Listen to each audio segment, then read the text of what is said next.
What's going on, guys? Welcome back to my channel. I'm here with another episode of Weekend Watch.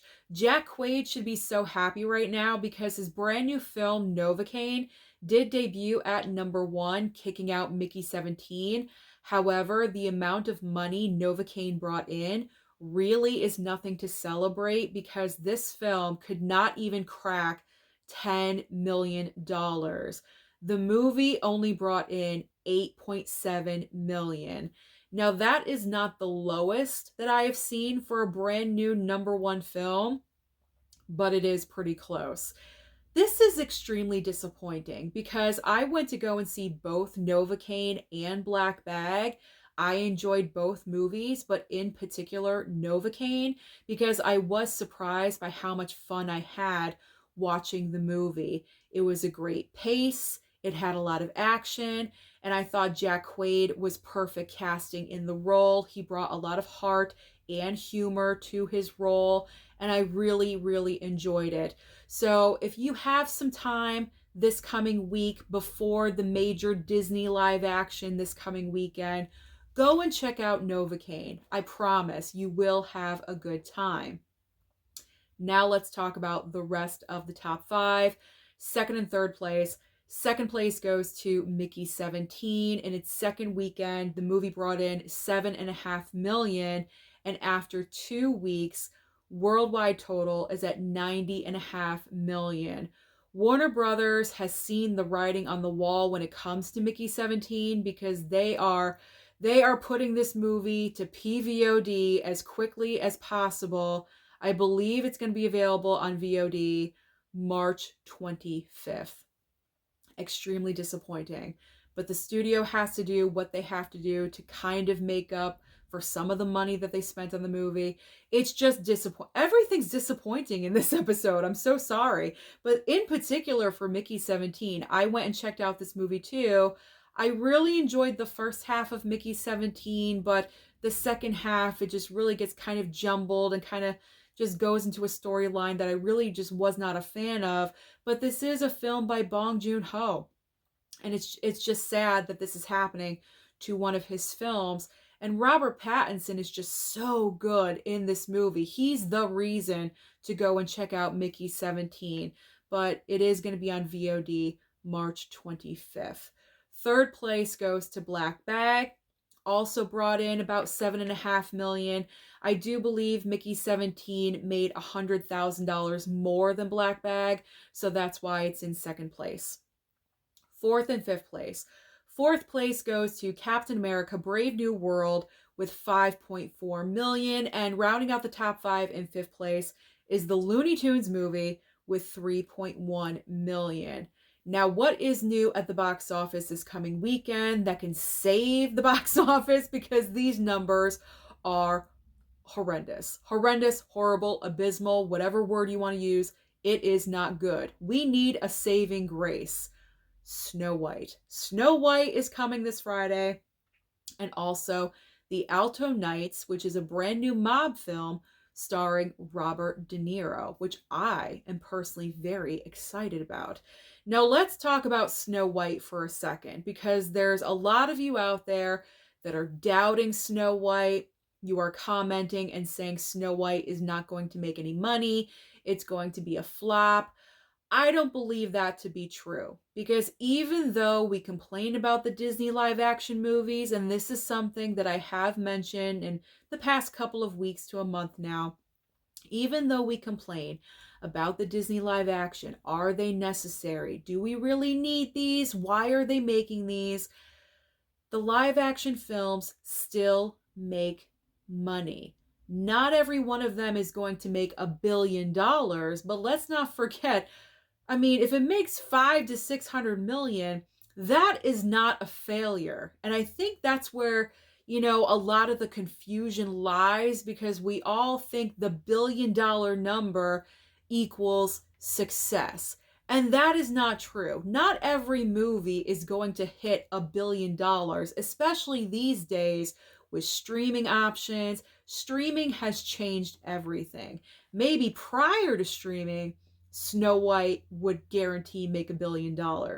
but not necessarily these days. But I don't think Snow White is going to be an absolute failure, because the low numbers from this past weekend, that tells me that people that do not have a membership to the theater or a subscription like AMC A-List or Regal or anything like that, people are saving their money for a certain film. And I feel like that film is Snow White. Now, some of you could argue that, when you look up on the app for making reservations and things like that, that you're not seeing seats being sold for Snow White. I really truly feel it's going to be a lot of last minute reservations or a lot of walk-in business. Not everyone has the reservation app, to do what they need to do. They just walk into the theater and get their ticket 20 minutes before the show. I do feel like that is going to be the case with Snow White. Now, there's a lot of like sketchiness going on with Snow White right now. They canceled premieres. They didn't want to have, any press or journalists or anything like that for premieres. And so they really canceled all of those things. Plus, Rachel Zegler and her comments that she was making, a year ago now. They delayed the movie. I'm not really sure why they delayed the film. But Snow White was initially supposed to come out last year, and they delayed it to this year. There's been a lot of issues with Snow White, but ultimately at the end of the day, I do feel like this movie is going to perform. It's definitely going to make more than $10 million. So it's going to be the number one movie this time next week. But also, let's not forget the demographic of who this movie is for. It's geared for families and, most importantly, for children. And besides the Looney Tunes movie, there really isn't any other option for this demographic in the month of March besides Snow White. And in a couple weeks, Minecraft is coming. And that's going to be major competition to Snow White right in the beginning of April. But for the rest of March, it's Snow White. Snow White pretty much is the only option. So all of these reasons that I've gone on and on and on about, this is why I do believe Snow White is going to make money. How much money? I honestly have no idea. Maybe it's only going to make about 400 to 500 million, but in my eyes, that doesn't mean it's an absolute failure if it doesn't reach $1 billion. It's going to make some cash. Now, with the Alto Nights, talking about the other brand new release this coming Friday, I do believe the Alto Nights is great counter programming to Snow White if you're not interested in Disney live action, or if you don't have children. If it's just a single person like myself, hey, I'm excited about the Alto Nights. I love mob movies, especially with Robert De Niro. Or if you're going for a date night, if you don't want to check out Novocaine, you could always check out the Alto Nights. So I think the Alto Nights could potentially do well because of the counter programming factor. So now, after all of that, let's talk about streaming, because as I always say, there's always options on streaming for you. And this coming week is a huge streaming week, one of the biggest that we've had in a while. Pretty much every single streaming service has something major. Starting over on Netflix, we have Den of Thieves 2 Pantera, The Outrun, starring Saoirse Ronan, which I really do want to check out because that movie was kind of in the award season conversation, but never really kicked up speed for anything. But I still do want to check it out. There's also a brand new show called The Residence, and apparently this is kind of like a murder mystery. I think it takes place in the White House. I want to check this out. I love a good murder mystery. It's right up my alley. I'm writing it down on my streaming list. Now, over on Max, this is a huge debut for Max, Sing Sing. I really do want to check out Sing Sing. I unfortunately was not able to see this movie at the movie theater. This was an award season contender. Coleman Domingo was nominated the entire season for Best Actor for this movie. And I heard Clarence Macklin is fantastic in the film as well, but it was nominated, I believe, for screenplay. I just really want to see this one. So that one I'm definitely going to watch. Now, over on Hulu, another huge debut.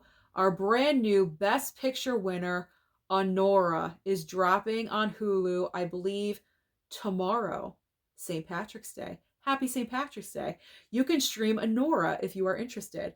But there's also two other debuts, a film called Odessa and also a limited series called Good American Family.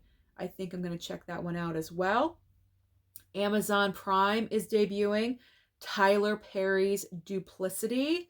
Now, this is the biggest debut of the week. If you thought, Sing Sing and Nora were big, that is not, compared to Peacock is finally dropping Wicked on the streaming service. I feel like we've been waiting for Wicked to drop on Peacock for an extremely long time.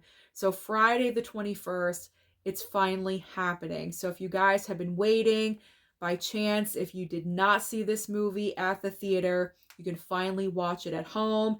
And on Paramount Plus, another limited series called Happy Face. That is a lot of information that I just threw at you. I hope you wrote everything down that you are interested in. So that is everything that's happening at the box office and or not happening at the box office. Kind of not happening right now. But it's all going to change this coming weekend. But that is everything happening at the box office and also on streaming. So comment down below and let me know your thoughts about Novocaine. What happened there? Why did no one really show up for this movie? Or if you want to talk about Snow White, how much money do you think the latest Disney live action is going to bring in? Start it up. Let's have a conversation. Don't forget to like and subscribe before you leave, and I'll see you next time.